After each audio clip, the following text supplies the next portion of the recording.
यो केबाट बनेको मकैको हो मकैको ओके मकैको खोस्टाबाट यस्तो टोपी बनाएर लगाउँदै हुनुहुन्छ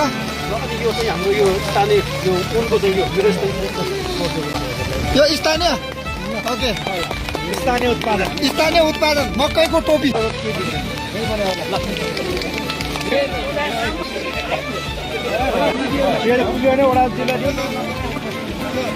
सबैलाई मकैको बनाएर है